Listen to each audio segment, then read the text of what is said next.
Welcome back to another episode of the Done Deal Show with the brilliant Ben Jacobs. Morning, Ben. How are you?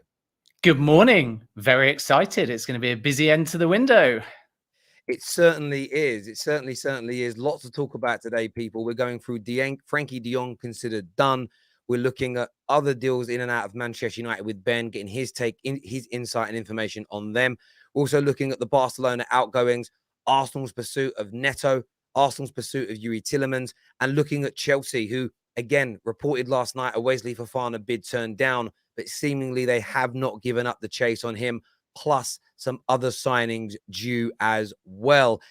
Make sure you get your comments in. Any suggestions that you've got, get them in the comment section now. Make sure the like button is being smashed. And 3 days running, we haven't hit the benchmark to be able to give out the free membership. So 850 likes, and we'll give out 20 new memberships to you this morning live on the Football Terrace. And make sure you are getting that done. But let's start with Manchester United. Big news this morning. Again, it's kind of, I've seen it I saw it on the aggregators first. It said Man United's pursuit of Frenkie de Jong is 100% finished. Laurie Whitwell has actually said it's considered done and unlikely. What's your understanding of Man United's pursuit of Frenkie de Jong and his future in general, Ben? Well, I've said many times, a week ago, probably even 2 weeks ago, that Manchester United had all but given up. And despite the club briefing otherwise, which is normal during a window, nothing has really changed with Frenkie de Jong. And that's simply because the player would like to stay at Barcelona. And until Barcelona force him out or persuade him to take a pay cut, it's out of the control of any suitor. And from Manchester United's perspective, they were supposedly making an offensive for de Jong last week, and then the same this week, and then midway through the week, they've all but given up again. And that is because, to reiterate, the Manchester United side will never burn a bridge and say definitively that de Jong is off the table. That's just not what you do with a target, because who knows how things can play out in the madness of the last few days of the window. But if Manchester United are to get de Jong, it will now be opportunistic and last minute and against the plan and the strategy, as opposed to a culmination of a summer-long pursuit where they've got a bit more time and control and can take meetings. If Manchester United or Chelsea now come back in for Frenkie de Jong, it's going to be because they try their luck with a late bid and hope that the player changes his mind. And Manchester United fans are getting excited because they saw de Jong like a post of Casemiro's unveiling, and it has been briefed at the Manchester United side regularly that they could go back in. But I think the reality is clear at the moment that Barcelona are not going to sanction a sale of Frenkie de Jong at this point until, one, they know definitively if Bernardo Silva is still possible. And interestingly, by the way, there's a friendly in aid of ALS tonight between Barcelona and Manchester City. So there's going to be a lot of questions and talk around that.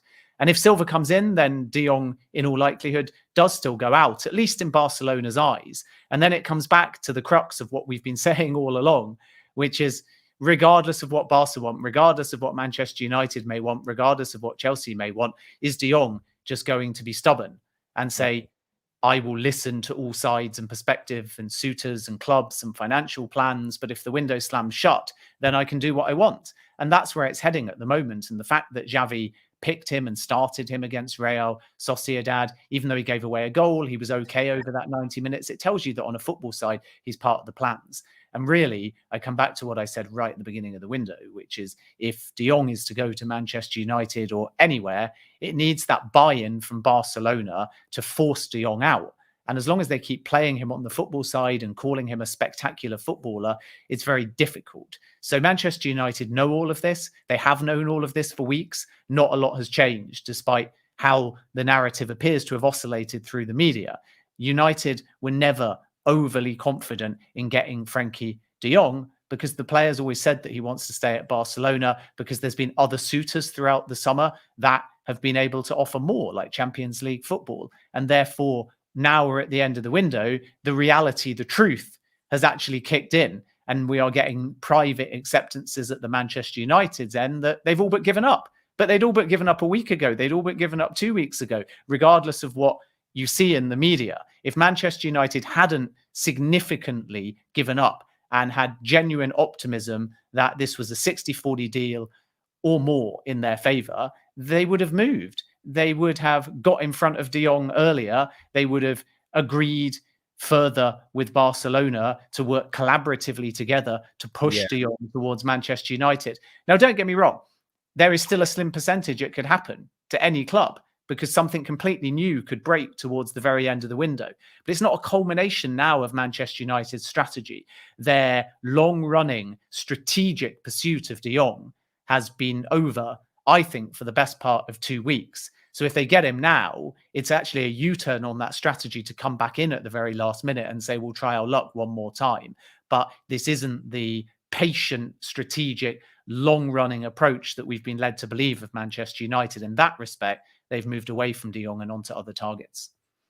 And obviously one of those, as reported by the Simon Stones and Laurie Whitwells, I'm not going to plagiarize their work, Casemiro was that alternative, a different type of player, which in some respects makes more sense than trying to find I'm going to use a Twitter and social media phrase, a B-Tech version of a De Jong. And actually, you're better off going out and buying a world-class type of midfielder in a different mold and doing something different, which is interesting. Another player, though, that we've been chasing all summer, seemingly a £94 million bid, 94 million euro bid, around £80 million is expected. Some reports again this morning from the Netherlands that a bid could come as early as today. An official bid could come as early as today for Antony. What is the latest on Man United's pursuit of him, as far as you're aware, Ben?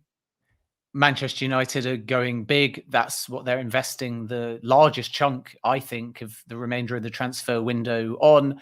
And we know that Antony wants the move. Obviously, Ajax's manager has come out and said very definitively that he's not going to leave and that it doesn't show any ambition on behalf of his club to sanction a sale.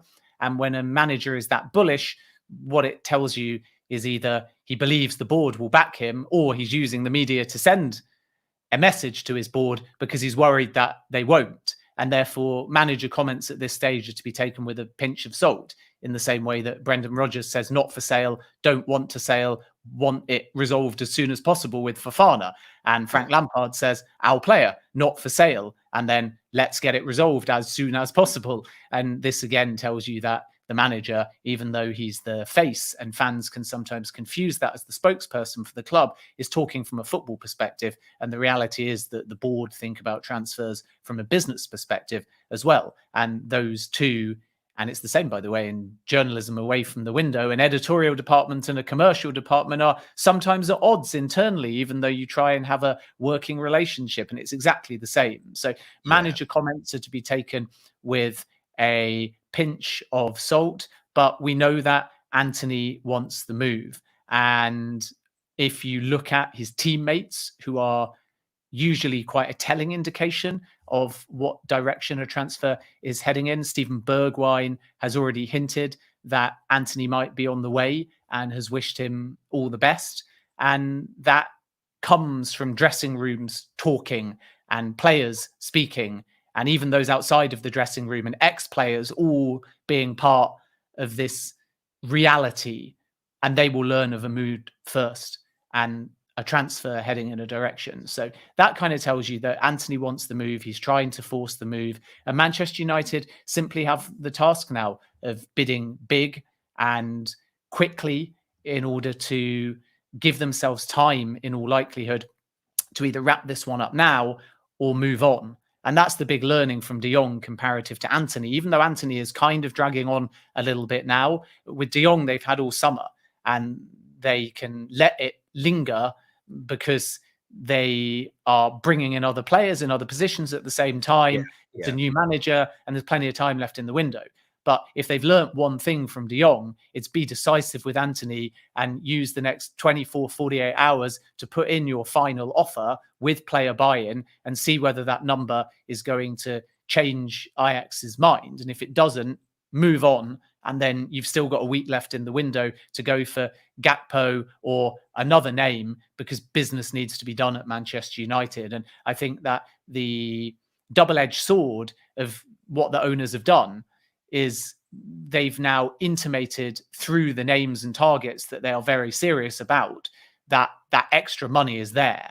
which is kind of strange strategically, because if you add up even just two of the kind of 3 or 4 names that Manchester United are looking at, whichever way you pair them, it's probably another 100 million, maybe even another 120 million of money being spent. And obviously, if it was somehow De Jong and Antony, it's even pushing close to 150 million.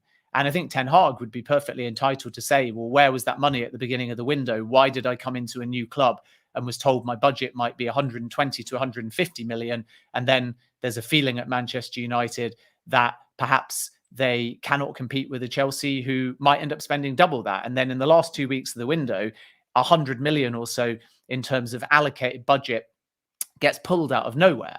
And the reason it's a double-edged sword is because that's great news for Ten Hag in some respects, but strategically, why didn't he have it from the word go? And that could have created a far more stable window in which Manchester United could have moved on a number of names earlier. Yeah. And then if they don't spend that money now, then of course the club may say, well, it was just there if a certain name became available, not for any name. It doesn't have to.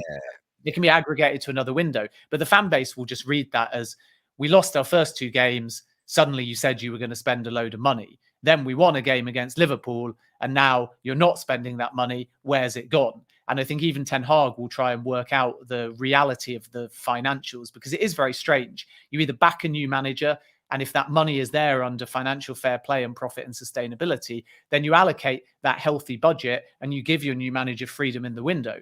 And if the budget was actually capped at 150 million and Manchester United are not doing great and the stock price is effectively falling because of the Ronaldo situation and the losses, then where's that extra transfer budget come from? And somebody at the football club needs to explain the strategy behind the financials, and they haven't since they've come in. No, I completely get that. And you talk about the Antony deal, and there's the Gakpo thing. And to quote Laurie Whitwell this morning, who's basically said that Gakpo is seen as an alternative, but he has said that some believe that they could go and get both. And for me, it's a case of, well, we need both. You know, we just do. We just need both. You throw a Gakpo and an Antony with Casemiro in, and it saves the transfer window to a degree. Still too late, as this comment from our member says. They've loosened the purse strings a little bit too late. But you're absolutely spot on, and United fans need to keep their eyes open for this. Glazeronomics will always do this to you. They'll promise something. We'll win a few games. The mood's good. Suddenly, actually, we couldn't find the right target. We're going to wait until the next window, and they kick the can down the street. I would rather see Man United spend almost 2 summers worth of budget in 1 summer, get the manager all the players that he needs to build something right, and do it that way. But look, we'll see what happens in relation to that. There is a few questions that have come out for you relating to Man United. There is talk of Man United maybe going in for Memphis Depay. I mean, Depay, have you heard anything about that yourself? It's a late one, isn't it? And I think it's down to the fact that Manchester United were in contact with Barcelona, particularly over Dest originally.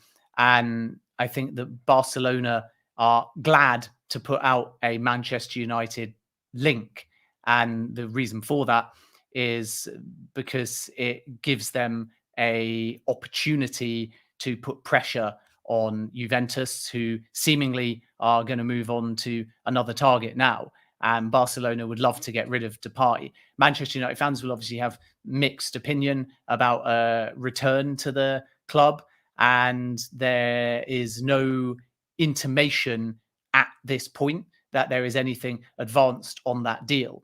But what I do know is that when conversations, even informal ones, about 10 days ago took place between Manchester United and Barcelona, possibly still on De Jong at that point, and definitely with a view to a player like Dest, one of many targets that Manchester United were looking at, Depay was offered. And at that point, the move to Juventus looked pretty likely.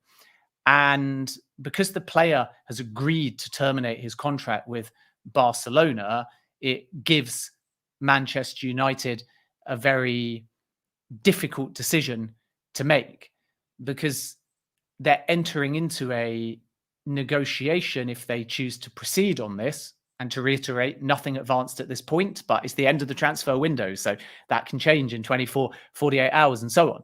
But Juventus's take when considering Depay is about getting him for nothing because he's agreed to terminate his contract. And then Manchester United's consideration at least according to reports in Spain, is to try and persuade Barcelona to sell instead and get a very cheap fee. And then they would be able to jump ahead of Juventus in the queue. And it's an odd one, because why would Manchester United pay around about 7 million, even though some would say that is a bargain? Let's not forget he's still only 28, when they could do exactly the same tact as Juventus. And there's already a pre-agreement with Barcelona in place to terminate the contract. So you could then do a like for like and say to Depay, you want to go to Juventus or do you want to go to Manchester United? Again, make your choice. Either way, Barcelona are absolutely fine letting you go. And that's the situation at the moment. So Manchester United, in paying the transfer fee, are effectively looking, from Depay's point of view, to pay him a little bit less than Juventus. Yes. And the player, if he becomes a free agent, effectively then can ask for a lot more because there's no transfer fee. So the player can say, well, add a part of that transfer fee to my overall package, or add it to my agent fees. Whereas Manchester United would rather try and jump ahead of Juventus in the queue by saying to Barcelona, don't bother agreeing to this termination of contract. And then Juventus will exit the race, sell to us instead, because you need that money. And who knows? I still don't think the Alonso deal will happen, by the way, but it's pretty much the same fee, the 10 million euros, and how Alonso is valued. And the Barcelona take, because of registration issues at the moment, is that they don't want to factor in Alonso into an Aubameyang deal. So that's now being discussed as straight cash. But if they suddenly got an unexpected fee for Depay and still got rid of him, then that may give them a little bit more financial freedom as far as other targets are concerned. So there's something in this, but at the time that we're speaking, it is an option rather than anything that is significantly advanced. That makes sense. Comment from me. Terry, now you were saying you would like to see us spend 2 seasons budget in one transfer window when you said the opposite 2 months back. That isn't what I said 2 months back. What I stated, and someone also saying, Terry, I thought we couldn't fix all our problems in one window. Again, you're putting words in my mouth. I still don't think even spending 2 summers' monies in one summer, and I'm being a little bit kind of pedantic when I say that, but we still have holes in the team. And equally, what I've said isn't about not spending money. I said it's about signing the manager's primary choices. What I wouldn't want us to do is spend an extra £100 million on players the manager doesn't really want. There's a fundamental difference between dropping 50 million, signing Casemiro for 60 million, who clearly is a player that our manager wants, versus dropping 20 million pounds, in my opinion, on Rabiot or Arnautovic, which would have been bargain basement signings on a shoestring budget. So there's a fundamental difference in those two statements, my friend, but thank you for the challenge. I did want to ask you before we move on to Arsenal, any questions people have got there, by the way, get them in and we'll pose them to Ben towards the end.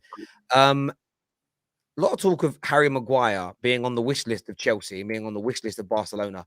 Do you see a scenario, if the money was right, that United would let him go? Or do you believe United when they say we will not sell Harry Maguire this summer? I don't think Manchester United want to sell Harry Maguire to a direct rival. That's the first thing. And then they see value in Maguire with pressure off. And it's about redefining, really, this caricatured reputation of Maguire, who unfairly gets booed even at England level. I'm not saying it's unfair to criticise, because his form's been inconsistent and he's been a liability at times, but it's counterproductive for any footballer to walk out and be in an environment where they are ridiculed, sometimes before they've even made an error or done anything significant. And that doesn't benefit anybody. My take, having watched Maguire, dating all the way back to his Leicester days, even though he didn't always play in this formation, is that he's better suited to a back three than a back four. And therefore, he could excel at Chelsea. And I think Manchester United know that. At the moment, Manchester United don't want to sanction Maguire to Chelsea, and Chelsea don't really want Maguire either. So it's a non-starter.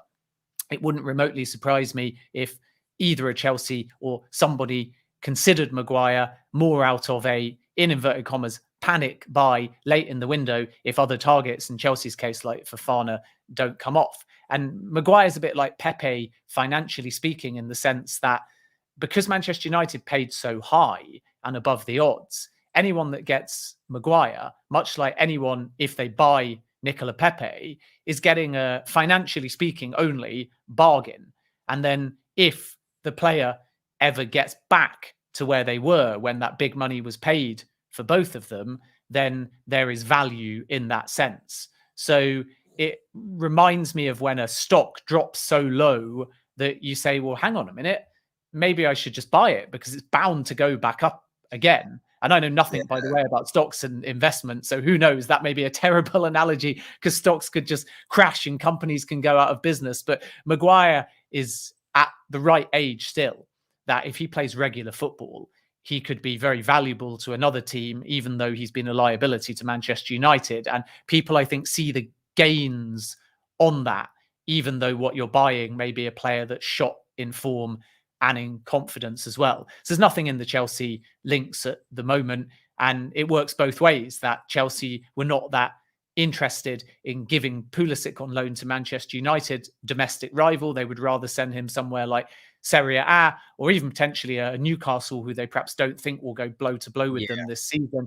And Maguire in a Chelsea defence is perhaps worrying to Manchester United because they feel that if he picks up form and confidence and excels under that system and they're conceding goals, especially if it's a loan deal, they'll perversely come under criticism for the same player that a lot of Manchester United fans at the moment are saying that they want to force out. So I don't think that Harry Maguire is not for sale or not for loan. I just think that Manchester United don't want to sell him or loan him directly to a Premier League rival. And at the moment, there's no other options that I'm aware of that are considering Maguire. And the final thing I would add into the mix, even though I'm purely giving you an opinion here, which I don't normally do on this show, but I just find it really intriguing. If Maguire is short on confidence and if he needs regular game time, how low is he prepared to go in the context of needing to be in form coming into a World Cup year? And because nothing in the Premier League is low per se, is there a scenario where the Fofana deal gets done? Leicester desperately need a last-minute replacement. He's played for Leicester before. Brendan Rodgers could be a good manager, less pressure, no price tag in terms of a world record defender. Could he just choose to return to Leicester where he knows a lot of the team? Leicester, as far as I'm aware, have not made any inquiries. So I'm not fueling something in the sense of Leicester might go down that route, but it's just a sort of opinion-based 2 and 2 together, where if Leicester desperately do need a defender, it wouldn't be a bad shout from their perspective to try and get Maguire back. No, He might excel there. I agree, and I think this is one of those things. I'm someone that kind of feels like I'd like Maguire to go, but at the same time, this is where the fickleness of football fans comes in. If he joins Chelsea and got back to Leicester level of performances, played for Chelsea for a year or two like he does for England, normally very, very good, United fans who want him out will go, hang on a minute, why couldn't we get this out of him and sell him for more? So look, maybe a loan this year with an option, not an option to buy, but like with an option for us to control what happens at the end of it, to a club like Leicester could be very good for Man United, because if he refines his form, you might think, well, okay, he's okay for a bench. Equally, it might just, as you mentioned, the stock price goes up. And I think your view was right. And you've got to think very much about the McDonald's stock price after Super Size Me came out compared to now. You know, it's a great time to buy McDonald's stock after that show came out, because it dropped down to lows. And now I think it's worth something like 300 times more than at that point. So it can work that way. So it will be an intriguing one to see how that progresses. But viewers, I'd like your opinions in the comment section. Chelsea fans, would you like to see Maguire at your club? And Man United fans, do you care or not if he goes to a rival? Let us know in the comment section. Now, keep smashing that like button for us too. Moving on to Arsenal, there was actually a question here, but we can get into specifics about people. This question from Guna King says, a Sky reporter Dame said that Arsenal are not expected to make any more signings. Is that true in surrounding these rumors to do with Pedro Neto and Tielemans still?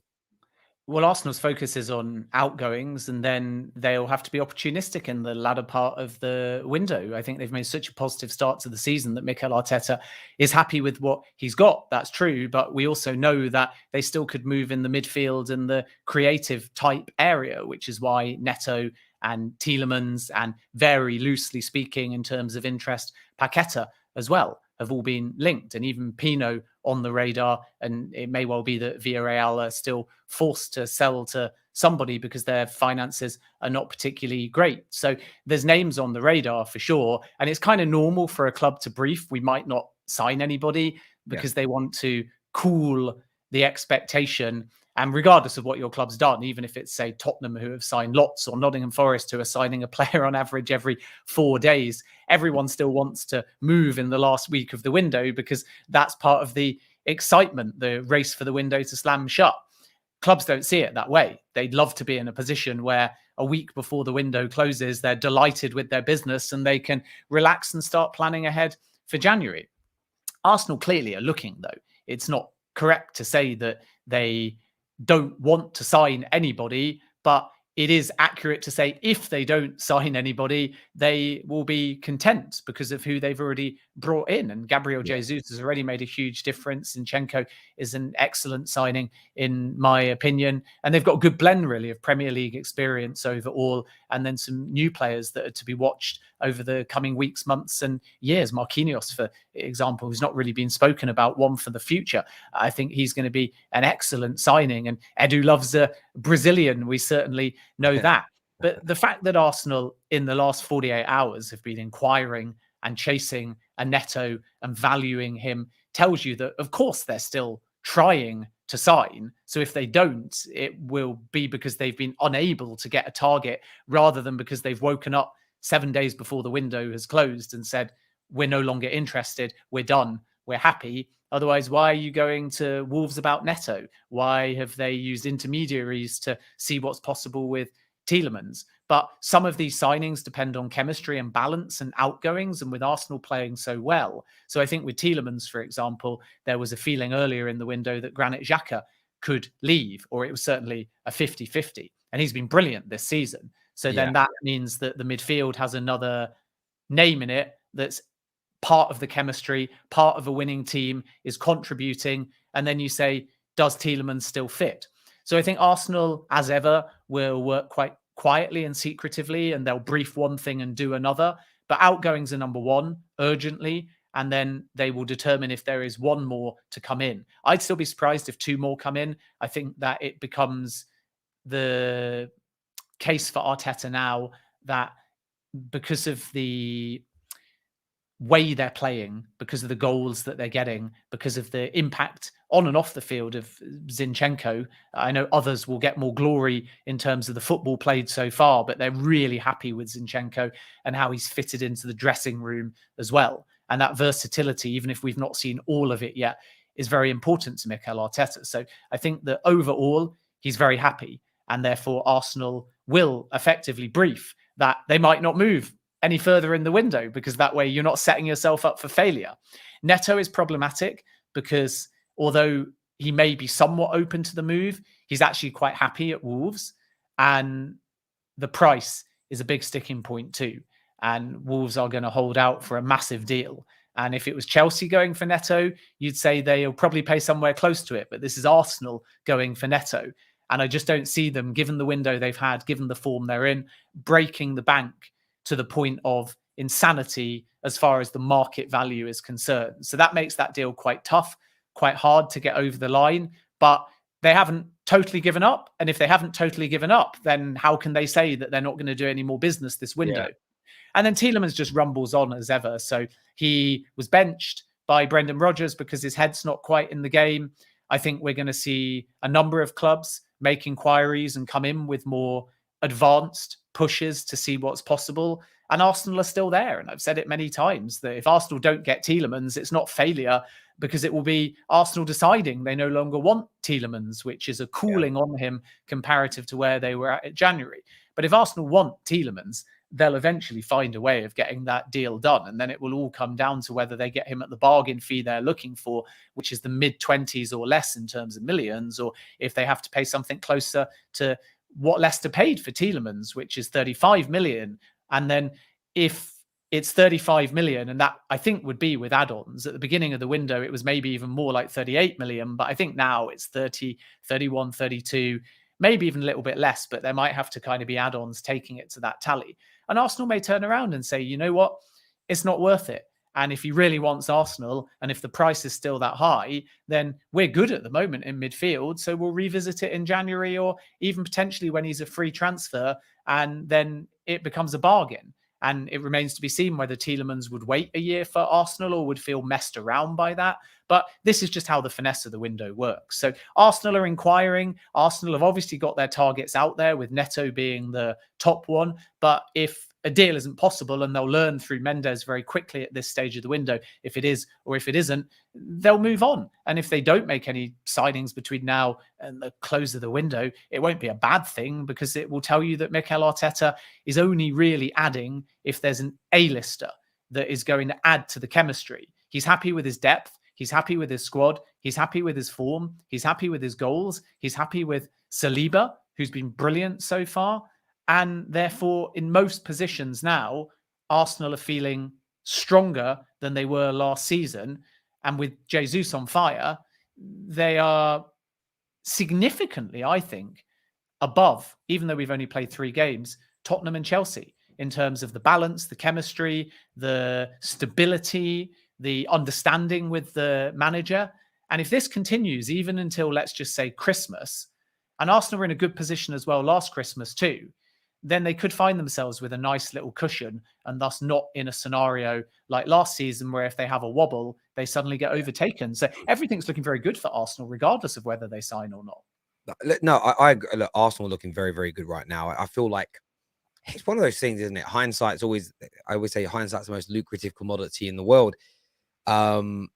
It's if they get an injury or two and then you're like, we should have gone and bought them. I still think, my theory on Arsenal is they're holding out to get a Tielemans and or a Neto, or a Neto and or a Tielemans as cheaply as possible.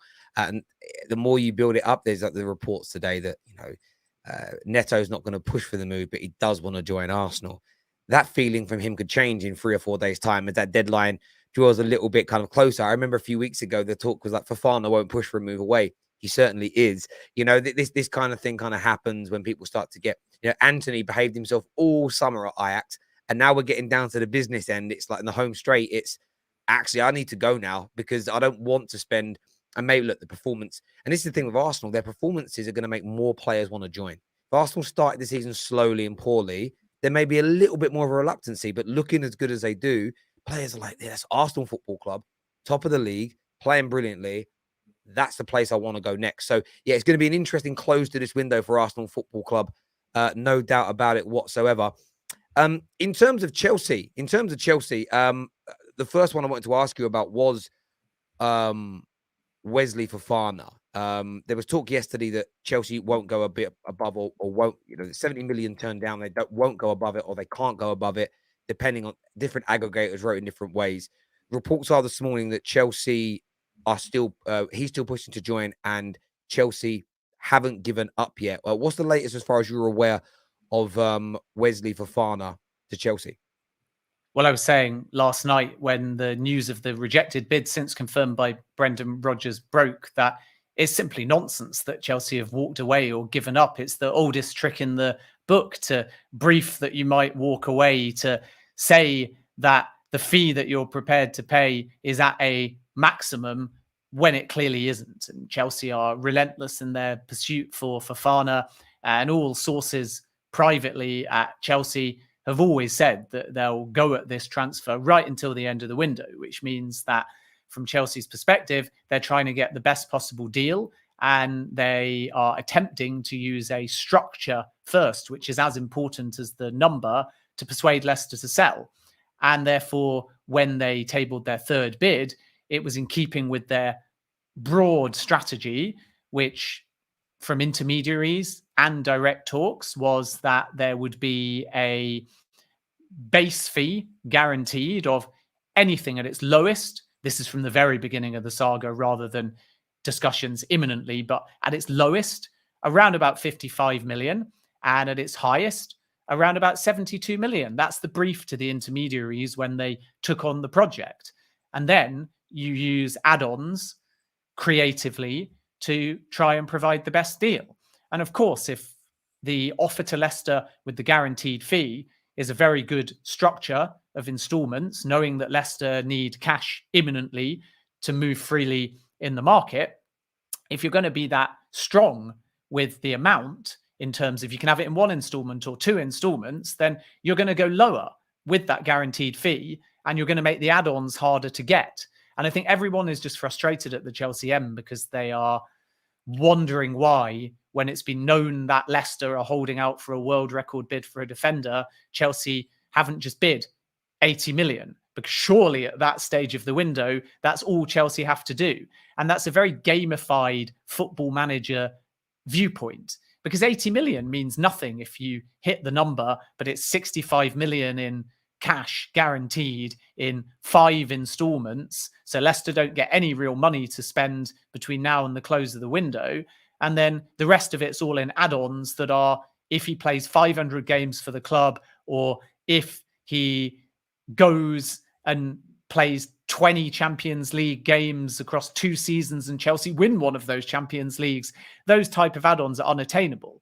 So Leicester want to have their cake and eat it. Obviously, they want a ton of cash. They want a great installment structure, and they want add-ons that are attainable. So that's Leicester saying, we not only want 80 million, but we want 80 million that we're virtually going to get over a long period of time through installments and add-ons. And Chelsea are effectively saying, no, why don't we give you a very healthy chunk of cash now? And then you can have some add-ons, but they're not going to be as attainable. And this is tactical, because Chelsea can't go from 60 million to 65 million to 85 million without negotiation.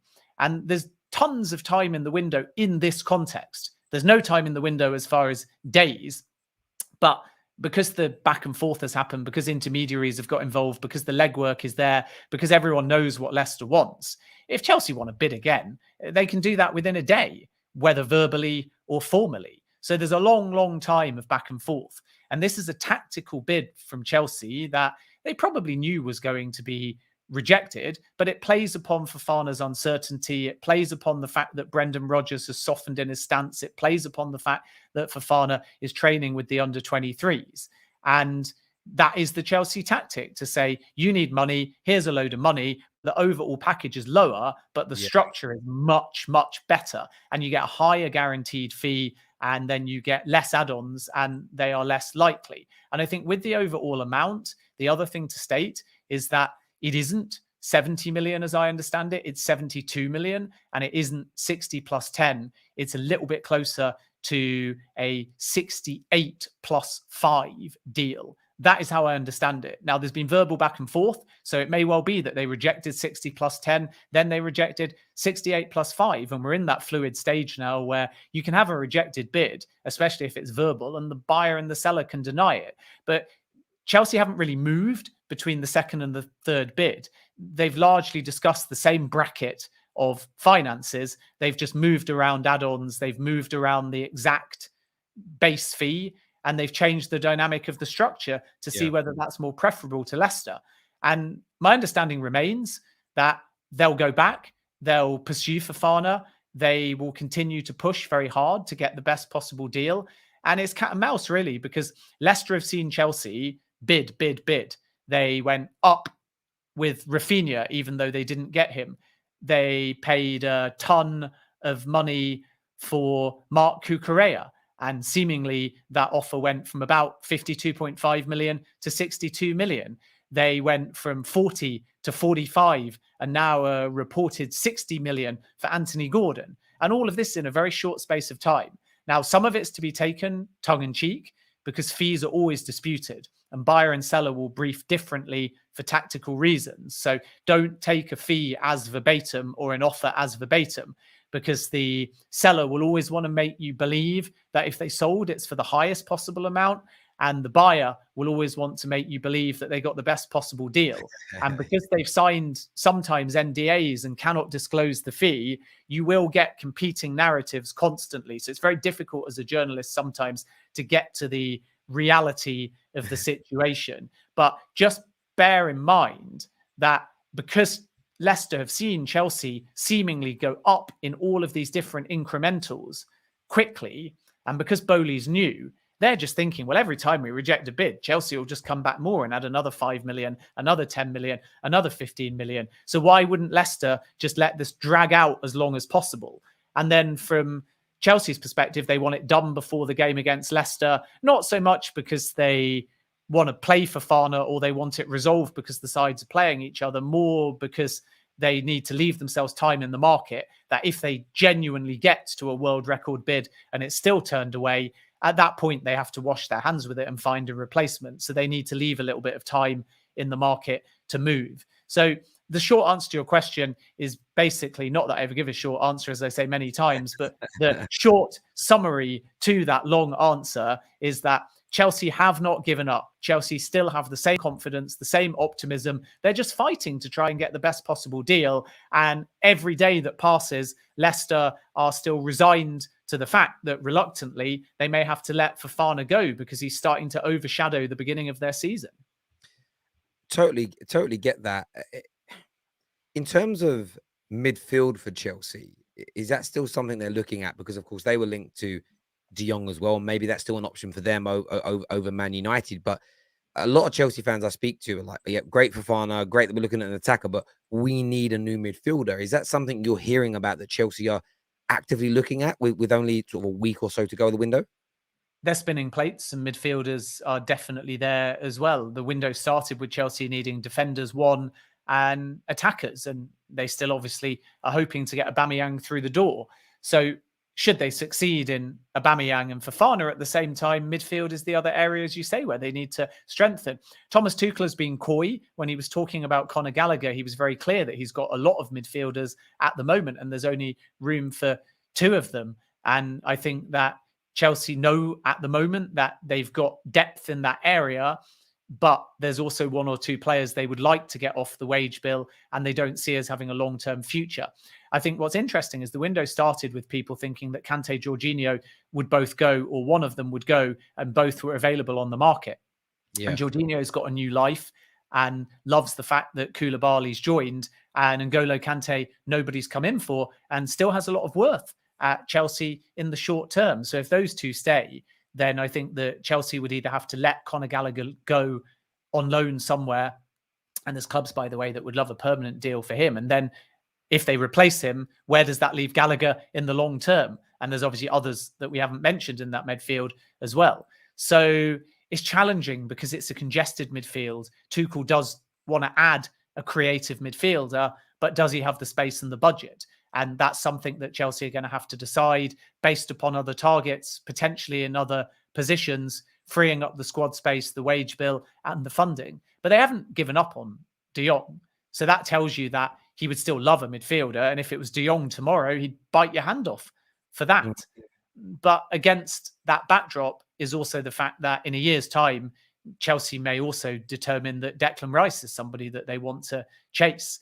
And even though that is not an attacking midfielder in the De Jong sense, it's another big spend in the centre of the park. So Chelsea have to play quite carefully because they're in a strange strategic position where Todd Boehly's new and will be thinking about the short term. He's not got time to be thinking about next summer at this point. The football department have got a handover, but there's obviously outgoings from the old regime and they don't yet have a sporting director. So what I don't think Chelsea will want to do is just spend big and for the sake of it now to paper over the cracks in midfield if there's a longer term play that might come off the table if they spend too big and too much money right now. And that's what's really interesting. And obviously in a year's time, Jorginho could go somewhere like Juventus and N'Golo Kante probably become surplus to requirements. So they would get either money or squad space to bring in another midfielder. But right now, I just think that's a really interesting dynamic that fans think midfield is the priority because of what they've seen at Leeds and in parts of pre-season and even on opening day against Everton as well. But I think that the regime still want that centre-back and that striker in first. And then how much time and money have they got left in the window? And is De Jong still a possibility? And those are the questions that they'll have to ask. So I don't think it's impossible that another midfielder comes in. But I think if Thomas Tuchel was told right now, you can only have two, either budgetary or realistic possibilities, then he's still saying Fofana or Aubameyang as 1 and 2. Yeah, makes a lot of sense in terms of what they've got to do in those areas. And I, as you said at the top of the video, I think it's almost going to be such an interesting end. I feel like the last 2 or 3 deadline days, I feel have been a little bit weak. And I get a feeling this year it might be a little bit different with, gone are the days of they don't report it in the same way. Harry Redknapp hanging out his car window. reporters getting certain types of toys put into their ears and everything else. Like, I want a deadline day that's got drama. I want a deadline day where, you wake up in the morning, you get that, oh, wow, Chelsea have put a new bid in for Frenkie de Jong. Like, something that happens where you go, oh, wow, could something actually happen today? Barcelona bid 80 million for Bernardo Silva. I don't know. I'm throwing these things out there, just spitballing, but I kind of get the feeling that maybe we're kind of gearing towards something along those lines. Very quickly, the Aussie Gooner put a question here. Say, are Liverpool going to scramble to get a midfielder in before the window closes? Well, Liverpool never really scramble. I don't think that's within their strategy. Jurgen Klopp's already said that if they are to bring in a midfielder due to the reality of injuries and their situation, that it will only be because that particular name adds long-term quality within their recruitment strategy. Otherwise, they'll wait for certain people to get fit and just move on as is. So I don't see Liverpool panic buying per se. But what strikes me as quite intriguing is not only the injury situation and the need for a midfielder, but the fact that really since Philippe Coutinho, they've not had a playmaker. And at some point, I think Liverpool need to bring in a playmaker. But if that's part of their long-term strategy to find that playmaker, then they're not going to move this late in the window with anybody of note, in my opinion, because that's just not how the club do business. They'll have a long-term playmaker in mind that perhaps they'll move for in January or next summer. So there's a variety of midfielders that, of course, could be considered by Liverpool that are either cheaper or perhaps more stopgap options. One is Youri Tielemans, of course, who would be open to Liverpool move. And I know that because his agent had pushed Liverpool links earlier in windows, particularly in January, when the Arsenal interest was just beginning and was more formative. Liverpool have always shot down Tielemans' links, so if they were to move for him, it would be more of a U-turn than it would be a strategy. And we wait and see on that, and a lot would depend on the price as well. But he would be a good move at a reasonable price as far as Liverpool are concerned. One to watch as well, by the way, is Fabián Ruiz, because PSG thought a few weeks ago that deal was done and that they'd be able to send Keylor Navas the other way, not necessarily as a linked part of the deal, but there would be a way of having conversations and either doing it separately or potentially looking at structures where there was overlap. But that's dragged on now, and PSG still say that they're working on it, but it is not 100%. And I wonder whether Liverpool could consider hijacking a player like him. And then I think that some sort of left field options that just might be worth keeping across. Not that Liverpool have been particularly lucid or intimating that they'll go in this direction, but players that might be available that they could consider if they are to go against their strategy and just buy because they need the numbers in that area. Sander Berg at Sheffield United and Moises Caicedo is one to watch. I know that Caicedo is a player that Liverpool really like, but they certainly weren't anticipating moving for him in this window. I know that Manchester United have come close as well in the past to Caicedo too. Brighton's position is very clear. It's the same with Leandro Trossard, that they've made a phenomenal start to the season.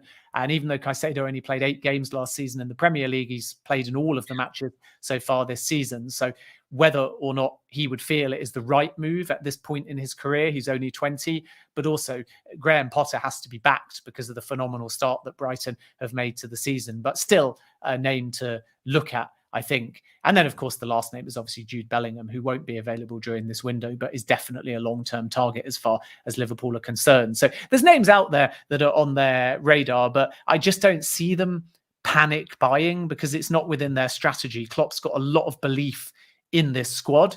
And even though there's doom and gloom because of that loss to Manchester United, I just think that when Liverpool get back to full fitness and away from the midfield, when Nunez comes back from suspension, they've still got enough. And this horrible start that they've had to the season is unfortunate, but there's not as many foundational fractures comparative to Manchester United. So Manchester United could finish the window strong. They beat Liverpool and then it papers over the cracks. And everyone says, well, maybe this Ten Hag is the right person. Perhaps Ronaldo stays at the end of the window. We're winning. We beat Liverpool. We're ahead of Liverpool. We've won a few games. Everything's great. But the foundational issues at Manchester United will be the same, and so will the recruitment model. And that's the problem, even if they're winning. Whereas at Liverpool, it's exactly the other way around, that because their ownership and their foundations are so strong, and because their manager is so embedded and everybody is pulling on the same page, if they have a few injuries or a few bad results, it's not going to change a great deal, which is why, unlike Manchester United, they won't panic in the market. So it wouldn't remotely surprise me if they do bring in a midfielder at a reasonable price, because it's desperately what they need. But the recruitment department may have other ideas and just stick with what they've got, because that's how Liverpool work, especially late in a window. No, I understand that completely. Great breakdown there for the Liverpool fans tuning in. Ben, I know you've got a hard stop. You've got to go on to something else. We're going to stay on the air for a little bit longer and talk to the audience. But Ben, absolute pleasure to speak as always, my friend. And I'll see you next week, the day before deadline day. I'll look forward to it. It could be the most exciting day of all. But everyone have a good week. Have a good end of the window, and we'll speak next week. Cheers, Ben. Thank you very much, my friend. Thank you. Thank you. And remember, people, when it comes down to the deadline day, it's going to be an interesting one because it's on a match day. So Man United play Leicester on deadline day. So there'll be Man United match reactions going on when the deadline and the window is closing. It's going to be one of the most intriguing and interesting deadline days ever. I can't remember the last time deadline day and matches ensued. And there's a full schedule the week of deadline day. For me, they should have put the deadline day on the Friday when there was no games, so fans can enjoy it. Any news on Kevin Trapp to United? This is something I spoke to a few journalists about yesterday, and there is news. I mean, again, some outlets are talking about Man United making a big move. Others say that it's kind of at a preliminary stage. I get the feeling the manager wants some competition for David De Gea, and David De Gea needs it. Look, he made some great saves the other night, and he can be a great goalkeeper, but he shouldn't feel safe in his position. I think it's something that Manchester United definitely need to look at and kind of push forward from that position. Any questions that you've got, feel free to send them in to me now. Anything you want to speak about, let me know. Agenda Jacobs. Ben Jacobs don't have an agenda. He's just telling you what he's heard, how things are going. I know a lot of you kind of want the journalists that come on here to speak in bullet points and just summarize and go, Chelsea still want Fofana. They could go as high as £85 million. The player wants to move. Personal terms are agreed. Tuchel loves him. He's obsessed with Chelsea. Bowley wants to get the players in that Tuchel wants. This is the deal that's hot. That kind of overview makes people excited. Wouldn't you rather the actual inner goings on and breakdowns and what's being said, what to consider, how to set your mind right? Maybe not. Maybe people just want the fundamental basics of a deal and want to kind of push forward from there. But let me know. But people, we're going to honor our members now. Go to member only chat just so we can focus in on some of your comments and your questions that are coming through. You can become a member from as little as 99 pence per month by clicking on the link in our live comment section or in our description below. Now, the latest piece of member-only content will be out tomorrow. That's 3 bits over the last couple of weeks for you, and much more to come on the terrace. Let's go to some more of these comments that have come through here. I've already starred those ones, so there we go. We need Fofana badly, is what Ade says here. Same news, heard it all before. But this is the thing, though, Undertaker, and I mean this with respect. There was a lot of Chelsea fans asking me, can you ask Ben if we're really going to pull out of Fofana? Are we really still in for Fofana? Do we really still want him? So not everybody sees the same news. And Ben didn't tell us anything you didn't know. But there are a lot of Chelsea fans like, okay, cool. We haven't walked away. We still will go back in.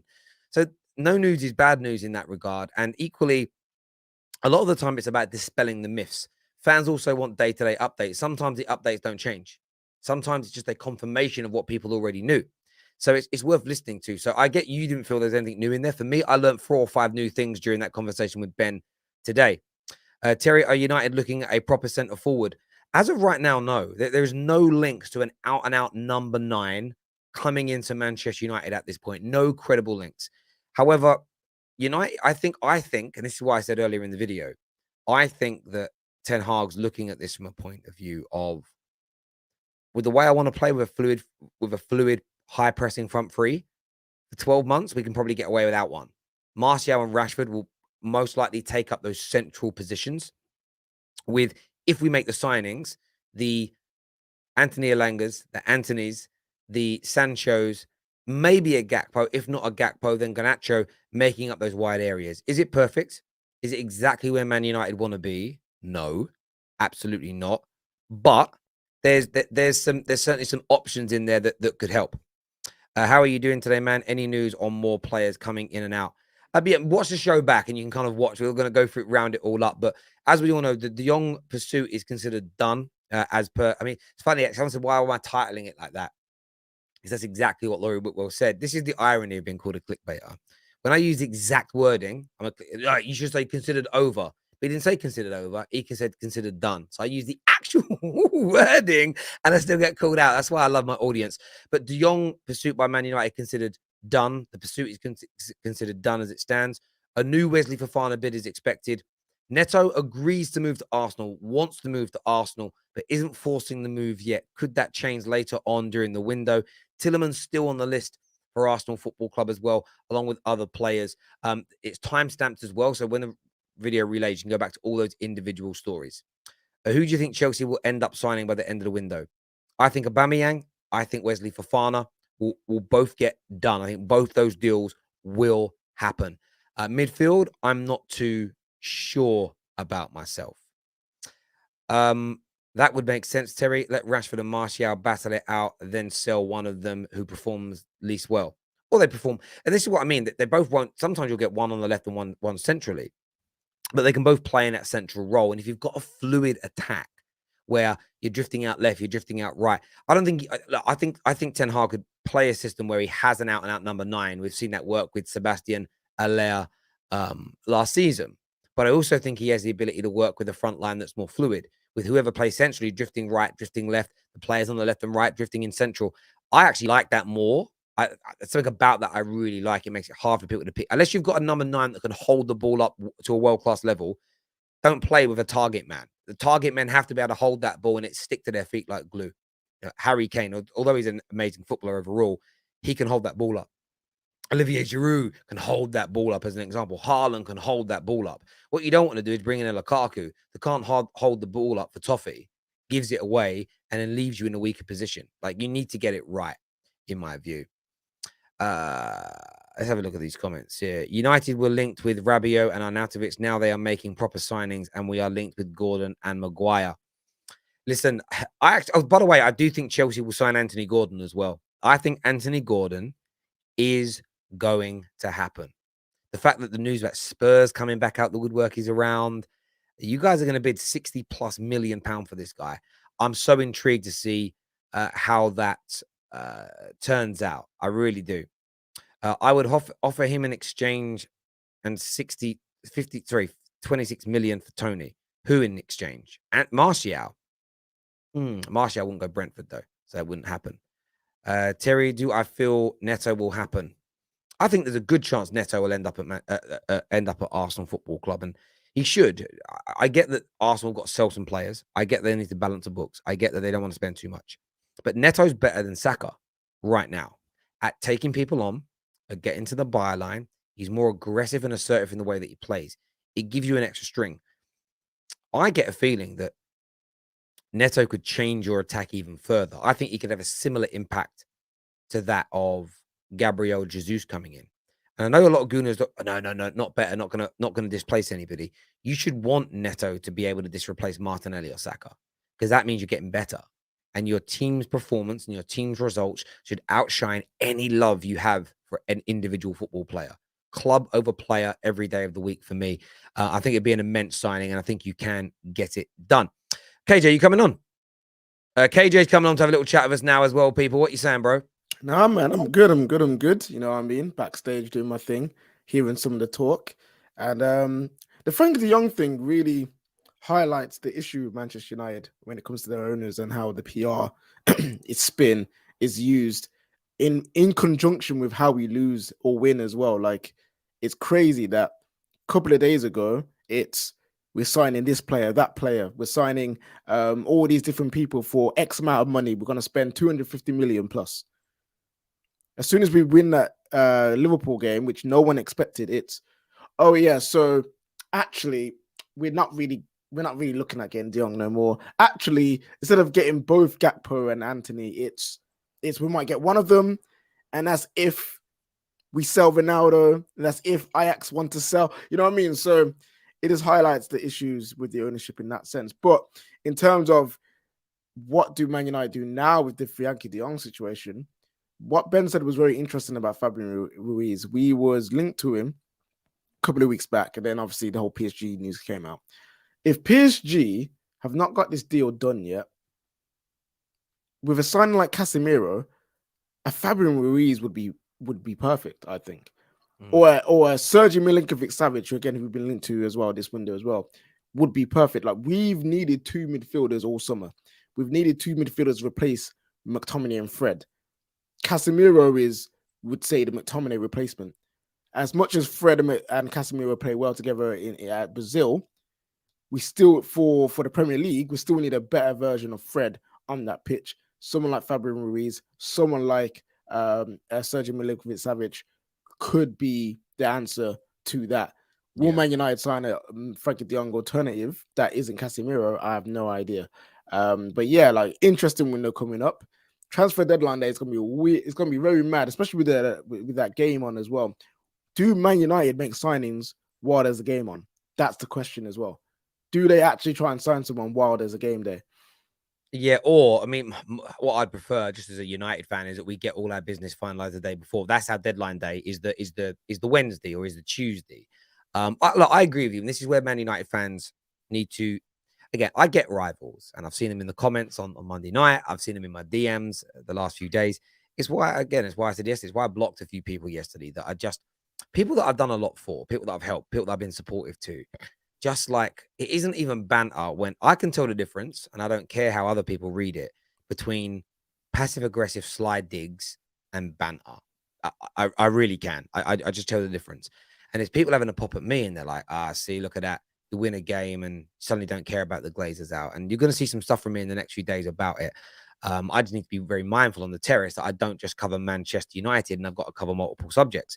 So I can't just sit there every day and do Glazer, because that isn't fair on the viewers that support other clubs.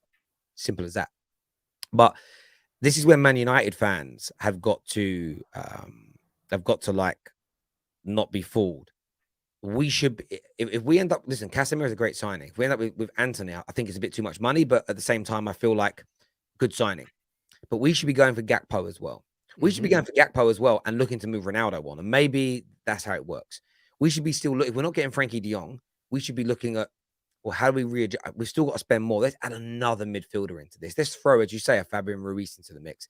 Let's throw a Neves into the mix. Youri Tielemans is still available, 20-25 million pounds. Throw him into the mix as an example. Because I think you need to create that competition for people in this squad. Let's, get rid of McTominay, send him out on loan and go and buy Tielemans. You suddenly, like, I don't mind Fred staying in a more advanced position for at least a year. Let's see how he does with Casemiro and the new system. But you get rid of McTominay and Ronaldo for one reason or another, and you bring in a Gakpo and you bring in a Youri Tielemans as replacements. You bring in Dest at right back.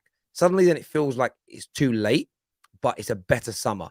We suddenly stop spending because we win a few games. By the way, let's say we beat Southampton on Saturday as well, and we beat them 3-0, look really good. Oh, it's over. Yeah, that they won't spend. And this is where Man United fans need to, I don't understand United fans. You can celebrate and be happy with a win, praise the team on the pitch, but maintain the energy for the Glazers. It's almost, and I get why rivals call it out, because they're bitter when, whenever Man United do well, we've seen it before. We see it on our streams. It's just bitter. There's no matter how good or bad we are, there is that. But it's like, we saw Simon Jordan yesterday talking about how he doesn't think Ten Hag's going to be good because he's a little man wearing a suit. I didn't even understand. I didn't even know he's not a little guy though. Like, he was next to Roy Keane and these guys, and he was taller than them. And I'm just like, bro. It's kind of a weird one to me. I just find it strange. But United fans have got to not fall for the rival banter. They've not got to fall for what's being said. They have to keep pushing hard. Don't fall for the PR. If we don't get De Jong, well, where's that money going now? We've seen fan bases do this, and we'll see. FFP rules change next year. Terry, do you know what's going on with Arsenal's FFP stuff? Well, Arsenal's FFP stuff is interesting. People are like excited. Oh, Arsenal going to get in trouble. No, they've made some losses around 200+ million, but they've spoke to UEFA. It's been discussed. There's no issue. So anyone thinking that Arsenal is suddenly going to get sanctioned, just stop talking about it, because it isn't going to happen at all. So relax your brains. It isn't happening. They're not going to get any kind of sanction. Twisted Bubba is back. How you doing, Twisted Bubba? Hope you're well, my friend. Hope you're well, my step. Hope you're well. I predicted 2-1 Liverpool United win. You'll finish above Liverpool easily. I don't know about that, champ. I don't know about that, champ. Listen, relax on Liverpool. Someone saying Ten Hag's 6 foot tall. Yeah, like he's a tall, but remember he's ex-footballer as well. So it's not like he's some guy who's never played football, some neek who got a job. Like he's been in the game. He does know what he's doing. So Simon Jones' comments was ridiculous anyway. LeBlanco says, again, Fred and Casemiro's ball progression is poor for Brazil. Again, I just can't comment on that because it's weird what I hear, right? I hear some people tell me for Brazil, they ball out. And then I'm hearing people say it isn't good. I don't know. I can't pass judgment on a team that I've never watched play. Arsenal is not the FFP problem. City is. City will never get done for that. It doesn't even matter. I want to ask your opinion, actually. It could cost more than £60 million for Anthony Gordon. What's your take on that? That's way too much money for a player of his experience. I'm not going to say talent or caliber because, again, he could grow into a great player as a young player. So he could go on to do amazing things. But for a player of his experience, one full season in the Premier League, 60 million is way too much. Like, honestly, they're sending Cho out on loan. Cool. You don't think he's good enough. Fine. He's gone. But the answer isn't to spend 60 million on another youngster who's pretty much unproven in the Prem. Like, that doesn't make any sense. If you're going to send out a young player like Cho because he's not producing, you bring in a player who's going to produce in the Premier League, that you've seen is going to go to produce in the Premier League. Spend that 60 million, maybe less, on like a Zaha, who you know is who can provide in the Premier League. Go spend it on. Okay, I'm trying to think of other wingers are in the Premier League that play for smaller clubs but do well. Go and spend it on just a Premier League proven player that's actually produced some kind of numbers in the Premier League. Like, doing it on Gordon makes no sense, in my opinion. And again, it's nothing to do with his talent, nothing to do with him as a player as a whole. It's just 60 million on a player who's so inexperienced in the Premier League is crazy. They've already spent 20 million on Kane Chukwuemeka. I can never pronounce his name. I know what you mean. Yeah, Kane. Man like Kane from Villa. They've already spent money on that. I think they're just about to sign another midfielder who's young from Inter Milan. You sign all these young players, you need more experience in there. Because those young players ain't going to be the ones that carry you over the line. They're going to get good experience, get good game time, and potentially develop into something great. But 60 million for Anthony Gordon is crazy. That's the same amount of money for Richarlison. And Richarlison ain't great. But at least he's got like 4 or 5 years in the Premier League. It's crazy money for, like, you know me, I'm one of these guys where I'm kind of like, I'm not. The only thing about people's criticism of Gordon I'm not a fan of is them focusing on his passport. I've got a real issue in any direction. I'd always defend Pogba when people would clearly. I mean, the thing is, when it comes to Pogba, very few people actually said what they were saying between the lines. Like, some criticism of Pogba was purely football. There were others when it was all about how he dresses, his attitude, and his dancing. You could clearly tell that they wanted to drop certain letter bombs about that. You could read that. But I feel the same way about the Gordons of this world. But people aren't subtle. When you see his nationality, skin color, and he's not good. He's not the greatest looking guy ever. You know what I mean? He's a little. If you look like Jack Grealish, I think people will have him. He's got a bit of a Phil Neville look about him. Do you know what I mean? Like, he's got one of them looks. But that's the only bit where I feel sorry for him. It's like him being English shouldn't be focused on. It really, really shouldn't, because let's get this right. Antony might be going for 85 million, which is far too much for him as well. We might be signing Antony, but that isn't because of English hype. That's because Premier League clubs get charged more money than non-Premier League clubs, and it works the same internally. The reason that the Evertons of this world will no longer sell cheaply like they would 10 plus years ago is because the new TV deal money puts them in a position where financially they don't have to sell. 10 years ago, before this new mega TV deal money came in, if you went to Everton with 15, 20 million, it was like, that's too good to turn down. That's 20 odd million pound. We're only turning over 200 million a year. That's 10% of our annual turnover for a player. Now, when they've got TV deal money coming in at 150, 200 million pound a year, why do they need to sell players cheaply? You charge people extortionate amounts. Gibbs White has gone for 44 million. Again, that isn't English tax. That's Premier League tax. People have got to realize that Kai Havertz, okay? People tell me that goals in Bundesliga don't mean anything because it's a crap league. I'm talking like football Twitter here. The same people that say this stuff. He was a record purchase at 70+ million pound. If Kai Havertz was called Kevin Hazard and he was from Bournemouth and he was English and people would be getting too much money. I know he scored goals in the Bundesliga, but people use the phrase Bundesliga tax. Focusing on the nationality of Anthony Gordon is reprehensible. And the only reason that no one calls it out is there are certain nationalities that you can have a go at and you're never criticized. Like if you ever go at someone that's from certain countries, like you shouldn't mention their nationality, but yet Marsh at Leeds, he can continually be ridiculed for being American. And it's kind of like, why can't you just criticize him as a manager? Why do you have to bring someone's nationality, skin color, racial? Yeah, it's like this comment here. If Gordon's name was Antonio Gordini, he would be 35 million max. But that's not true though, because we're seeing players of other nationalities from different leagues go for the same kind of money. So this whole thing of because it's his nationality, because that's why you don't rate him and all of that, and that's why he's not as expensive. It's all literally down to what club they're at. If he had that name and he was currently playing in Austria, yes, you're right. But if there was you're telling me, let's just say Garnacho at Man United, he ain't English. Let's say he comes through the academy at United this season, plays 30 games and is killing it. You telling me if Chelsea want to buy him, we're going to let him go for 20 million pound because he's not English? Or are Man United going to go, like, we're not going to sell him if he's doing really well. But the point being, Man United would turn around and go, whoa. That's 80, 90 million pound. Like, our academies, I just don't agree with the notion. You know, all the only reason people see it as an English thing when it's our academy players is because most academy players in England are English. Most academy players in Spain are Spanish. Most academy players in Germany are German, okay? And that's the way it goes. The difference is the German and Spanish clubs don't have the same money as Premier League clubs generally. The big boys do. So if Barca want to buy a youth player from Real Sociedad, Barca, they're never going to be able to charge 60, 70 million for them. But if it was the other way around, they would. If Man United wanted to go and sign any young player coming through the academy, a top Spanish club, who don't financially need to sell. This is what you got to remember.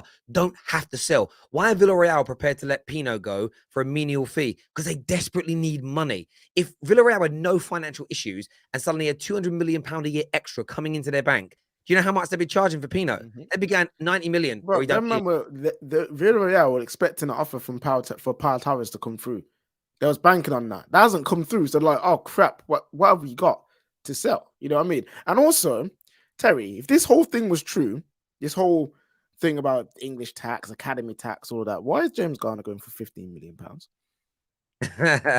Because I hear you. It's crazy, man. Like, it's ridiculous. Leave it out. Leave the nationality thing out of it. Leave the academy thing out of it. Like, you know what I mean? Like, it is what it is. I get that. And look, listen, Pino at Villarreal, like what did he score last year? 6 league goals himself. Like, this guy's put in here that he's only got 5 career goals. Again, Everton are a rubbish team with awful managers, and he's done well within that side. The point is, if this isn't about the nationality of Gordon, the nationality of Pino, people have got to stop bringing things down to nationality and look at you've got to teach yourselves about the financial element of football. Villarreal have to sell. Everton have no financial need to sell. If Everton, and they need him as well. And and they need him. But if you turn around, and by the way, I'm not disagreeing that Gordon isn't a 40 million pound player, but you're missing the point. He isn't being touted out because he's English at 60. He's being touted out at that much because Everton financially don't need to sell. The 40 million, they can afford to say no to that. If you want him, you've got to pay above the odds. If I was in, look, my house is worth what my house is worth. Okay. I don't want to sell it. And I have no financial need right now, fingers crossed, God willing, to sell it. So I'm not going to sell it at that market value or less. I'm not going to do it. Not going to do it at all. The only way you get it away from me The only way you'd get it away from me right now, because I've got no issues, is to pay me well above market value. And if you ask me right now, I would want £200,000 above the asking price for my house for me to sell it, minimum. However, if I'm in financial difficulties and I need to sell my house, you would be able to get me to sell it cheaper than the asking price because I need to get rid of it. I can't afford to pay the mortgage anymore. That is what's going on here. This is a financial conversation, not a nationality-based conversation. And football fans, I do mean this, we've got to stop talking about these things like we know what we're talking. It's nothing to do with passports as to why players cost more or less than others. It's based on commercial needs. Now, Declan Rice, why is he so expensive? West Ham don't need to sell. Big Premier League clubs want him. On top of that, commercially, he's worth a lot of money. One of England's stars. The commercial impact that a club gets through signing Declan Rice is massive, and you pay for that premium. If Declan Rice wasn't popular across this nation, across the world, his valuation would be lower. You know, these are the things that people have got to understand. They choose not to, though. I spoke about it on the terrace 200 times, and we've had the financial experts on talking about it. Nobody still wants to listen. They just want to say, because he's English, he's worth 60 and this guy's worth 40. It's much deeper than that, in my opinion. Question, Terry, Go on. before you close off. Liverpool. Now, a lot of Liverpool fans are saying if they don't sign a midfielder, obviously, you know, Hossam, you have had JJ talk about it, and some of the others. If they don't sign a midfielder, is it actually a top 4 battle? Because they're making it sound like the title is done. So if the title's done for Liverpool, then it's a battle for top 4. Is it legit if they don't sign a midfielder, it's finished? Or do you think they're just getting stressed over a bad start, which is fair enough for Liverpool, it's not good enough. But give it a few weeks when Thiago's back and all their players are back, they're fine again.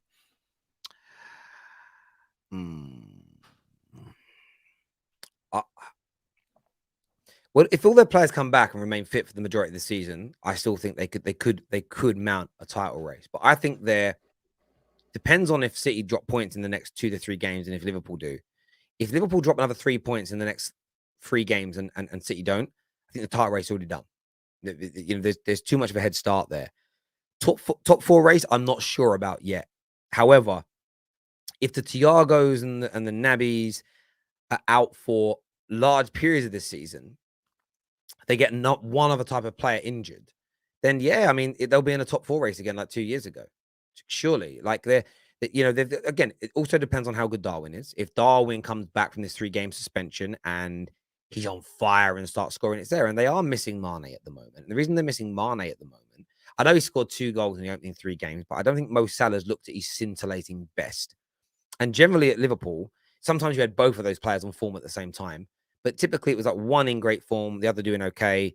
And then one would go off the boil a little bit, and the other one would jump in and create form. Like right now, like he has scored, he's got a tap in the opening game against Fulham, and then he scored a headed tap in yesterday. But in terms of impacting games, Mo Salah's done very little in the opening 3 matches. What Liverpool have typically had in the last 3 to 4 or 5 years is Mane then being on form and him being on fire. Luis Diaz looks really dangerous, but I know he's at posts and just missed shots, but everything he does just misses. And it's almost like they need Luis Diaz to start converting those chances into more goals. And then they need someone to pick up the mantle in the attack when Salah isn't running games. And Salah shouldn't be expected to run games every match. No footballer in the history of football has run the games every match. Even the people we call the best. You know, if you actually watch enough of Ronaldo at Real Madrid or enough of Messi at Barca, there's loads of games where they score goals, but they weren't running the show. It was somebody else on the day.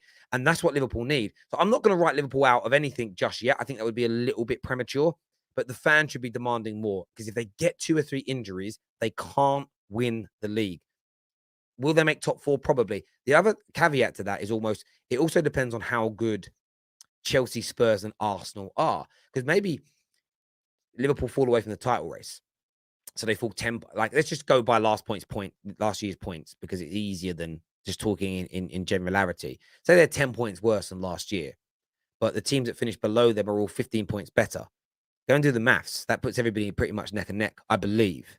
You know, 10 points more from, if you actually look at the league table from last year is what I mean. And I know in reality, you don't base it on points, but it makes it easier to digest what I'm trying to say, I think. If you look at last season's Premier League table, And this is why it isn't just about Liverpool being slightly worse. It's about everybody else's improvement. So Liverpool got 92 points. Chelsea got, say Spurs who come fourth got 71. So there's 21 points between them. But if Liverpool are 10 points worse and Spurs are 10 points better, they're at the same point. Like this is why when people say, "Oh, Spurs have got to be 20 points better this year to catch Liverpool," they don't. If Liverpool drop back by a number of points, do you get where I'm coming from? And on perform, and already so far this year, they've drawn 2 and lost a game. Last season, they only lost 2 all season. Do you get what I mean? Like, so you've got to look at these things contextually. There's loads of things to kind of focus on and look at. Like, in fairness, Liverpool had 7 points this time last year, so they're 5 points worse off than they already were last year. Now Liverpool might go on around 15 games where they draw 1 and win 14, and we all shut our mouths. But I think Liverpool should be looking over their shoulder because Arsenal are going to be dangerous this year. Spurs are going to be dangerous this year. And I think Chelsea are going to be a lot better than people are kind of predicting them to be. So they have to get back firing. Liverpool will beat Bournemouth this weekend. I'm very, very sure of that. I can't see Bournemouth going to Anfield after a Man United defeat and lose, like getting anything. I can't see it at all. So the next couple of games are massive for Liverpool. Massive. Yeah. All I'm saying is someone's ownership do this all the time to them, and apparently they're not an issue. But if they start complaining, should we say, actually, no, look what they've done for you. You should never complain about your ownership. I'm not too sure, Terry. I don't know. Do you know what's funny with Liverpool fans? Obviously, like Liverpool fans came for me the other day because I said they should be. Again, when I said backing, it's everyone's interpretation of language. People, I always, no one ever asks you what you mean. They assume what you mean and attack you for it.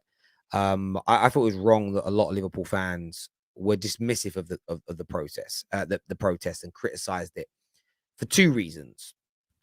Saying we have good owners because they spend money, and I'll come back to that. Secondly, saying that we're only doing it to disrupt their season. And I just thought it was a very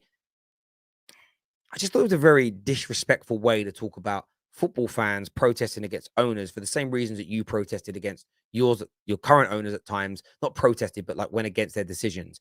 And of course, what you did with Hicks and Gillette, purely talking about that. I don't expect Liverpool fans to publicly say it's brilliant and amazing. I don't expect them to stand on the picket line and chant with us. Like, that was a weird thing people were talking about. But I thought it was kind of like, you're famed as a football club for caring about everyday fans being treated correctly, and you were kind of supporting the Glazers. I just find it very hypocritical. And I'm just basing it on my own morality, not the collective Man United group. I don't care what other Man United fans do. This is what I was saying. But your fans have said this before. Yeah, but I'm not talking about other fans. I'm giving you my opinion. And I wouldn't do that. I would support the idea behind Liverpool fans protesting their owners if they were mistreating them, because I believe that's the right thing to do. I'm a union man. I don't yield on my morality to banter people. Never really have. When I'm having a serious conversation.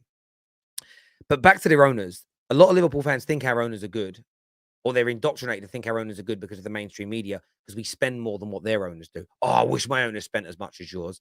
Yeah, but I wish my owners did all the other elements that your club has done in the last 7-8 years.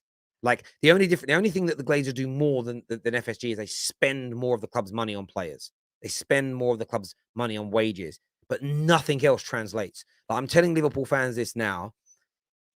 If we swapped owners for 5 years, United would win a Premier League or 2 because we've got more money, we spend more, and you guys would go so far backwards you wouldn't know.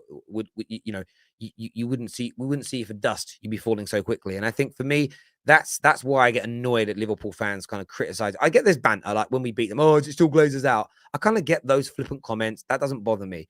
But I saw like real credible people, like writing real threads. The journalists that support Liverpool, tier 1 journalists that support Liverpool, prominent fans online, basically saying, I can't believe how entitled Man United fans are after how much the Glazers have spent. And it's like, you're either lying to your audiences or you believe this weird propaganda from the owners. And you know what's mad? It's crazy. You know what's mad, Terry? I think Liverpool fans should be FSG out. I'm more FSG out than flipping most Liverpool fans. I think they should be. Like, it makes no sense. Like, this is going to be the third or fourth time in the last how many years where they've needed reinforcements, they've needed some investment, and they just spout the whole, we won't spend on the wrong players, we won't invest. Next summer we'll go for Bellingham, and when Bellingham goes to Real Madrid, it'll be like, well, our main target's gone. So where Liverpool fans should be worried. Their club is run well, okay, but it's run to a limit. Klopp's pushed them beyond that limit They to are win. capped. Yeah, they are. So they're a well-run club. I'm not denying that. Brighton are a well-run club, but they're not run in a way that's going to make them win the Premier League. You can be well-run, but there's a limit to your achievements. Klopp has pushed them beyond those limits because he's a world-class coach. With the way they spend, like, they can't replace Jurgen Klopp. I think it's impossible, based on Liverpool fans' logic. They say Klopp's the best in the world. Therefore, when he leaves, he can't be replaced. So every manager that comes in afterwards is going to be less good with the way they run and the failure to keep reinvesting at the level they're now at. When Klopp first came in, they were buying at the level that Liverpool were at, and Klopp has developed that team and players into world class. To maintain world class, you have to spend on world class. Now, a lot of Liverpool fans defend this and go, no, we'll buy young. Listen, they've signed Cavallo, they've signed these young players, and they're going to develop them. But we all know with the development of young players, it's hard. Like Fergie, he did the class of 92 and he did buy over his 30 years at United young players and develop them. But not all of the young players that he bought went on to be as good as Ronaldo, as good as Rooney, as good as Roy Keane. Roy Keane was young when he joined us. They didn't all do it. Not all of the graduates from our academy went on to be Paul Scholes' and Ryan Giggses and Gary Neville's. Like Harvey Elliott and who's the other lad in their midfield? Curtis Jones. I've heard people say, next Gerrard. Like, I've heard the next Gerrard on so many players. Are they better than Jay Spearing? Yes. Are they better than John Joe Shelby? Yes. But there's no signs yet that they're going to be able to run a midfield that's good enough to win the league, because that's Liverpool's level. And it's like, they're good footballers and they're good Premier League footballers. They'll be Premier League players. But to win Premier Leagues, you need your midfielders to be of, like, at least Henderson's level at his peak and Fabinho's level right across. That's where you need the people to be. Like Liverpool fans take so much pride in not signing massive players. It's strange. Like, if they should be a club that could go sign Casemiro. Really and truly, they should be able to be like, actually, Man United, no, forget that. We need midfielders. Yo, Casemiro, come to our club. Champions League football, challenge for the league. They could have got they could have got. I'm telling you, Liverpool Football Club are in a position with the manager and with the money. They could have gone and got De Jong. They could have got De Jong easy. De Jong, if Liverpool went to Barcelona right now, again, Liverpool fans think I'm digging them out. I'm praising you. You are so good, so big. With the money, the money's there, whether you want to spend it or not is nothing. With your manager, with the squad you've got, if you went to De Jong today and said, we want you, we will pay you X, we'll pay the fee, De Jong would go, I know I want to stay at Barca, but this is a team that could actually, like, this is a team that's ahead of Barca. This is the team more famous than Barca. This is a team with more Champions Leagues. I think they've got more Champions Leagues than Barca. This is a team bigger than Barcelona. Liverpool are bigger than Barcelona. I believe he'd fly there in a heartbeat. Yeah, boom, get me there right now. They could go and do that. And I know that, like, they don't just want to sign superstars, and it's all relative. Like, people used to say, oh, United, you should just buy young and develop. We didn't. If Ronaldo was 18-year-old Ronaldo now, in the modern day world we live in, he'd have been an 80, 90 million pound signing. How do we know that? He was bought for, I want to say 12 million pounds. So he was bought for like 12.5 million pounds. Transfers have grown by somewhere in the region of 500%. 500% in that time. That would make him around about a 62 million pound signing now. If you sign a fairly unknown 18-year-old from who's barely kicked the ball at professional level from Sporting Lisbon now for 62 million pound, that's about what you pay for these guys coming from those leagues now, right? That wouldn't be considered you buying like a youngster that no one's heard of and developing into a superstar. That would be you're buying a world-class potential. The way we frame it now has changed because the value of money has gone up so much because of the TV rights. Liverpool got one of the greatest managers of this generation. They just don't spend enough in the right areas to maintain the levels they're now at. They're spending below that level, and they will probably, if Klopp stays on for 4 or 5 years, they will develop another team that can win the league. I'm not denying that. But what Liverpool fans have got to look at is, are you willing to be happy with one league every 5? I think the way Liverpool work, they're going to be winning one league every 5 years. Every 5 years, as long as there's a team of City standard now around. So whether it's City doing it, or whether Arsenal get to that level, or whether Chelsea get to that level, as things move on, unless Liverpool are the only team that can win the league, they're like the front runners. They're only going to win one every 5, one every 4, as long as you've got teams like City around, because they don't quite spend enough to stay ahead of them. And not crazy, not been highlighted. They bought a backup right back for Trent. He came injured, Terry. Now, if that's Man United, if that's Arsenal, if that's Spurs signing a player who's needed to compete with another player, with your starting right back, and they came injured, they would get slated into the ground. Yeah. Why would you not do? Have you not done your due diligence? The kid, this Ramsey kid, who's got obviously highly rated, he's injured. Trent is being poor. Trent has been poor the last 3 games. You can't even bench him now because your backup right back is injured. No, it's there. Look, and I said before, Liverpool fans, I praise them for this, but I also think it can be their downfall. There's an amazing togetherness with Liverpool fans online. And I think even when they don't believe things, they won't say it publicly. We know that. We spoke to many Liverpool fans behind the scenes. Like, there's no way I'm tweeting that or saying that because I'll get cooked. Even though it's non-controversial. It's a great togetherness with that. And I think that when things are going well, it makes your club impenetrable. But when there's things that are wrong, and we're talking wrong at the elite end, where small things that are wrong stop you winning league titles. We're not saying you're being run like Bury were. You're not being run into the ground like Rangers were. No one's suggesting that. There's no need to be hyperbolic. I'm just talking on the context of, can you beat City? Like, I really thought Liverpool were going to start the season on fire. The injuries haven't helped. But looking at them, again, hindsight's lucrative. I look at them now and the players look a bit defeated. They look a bit tired.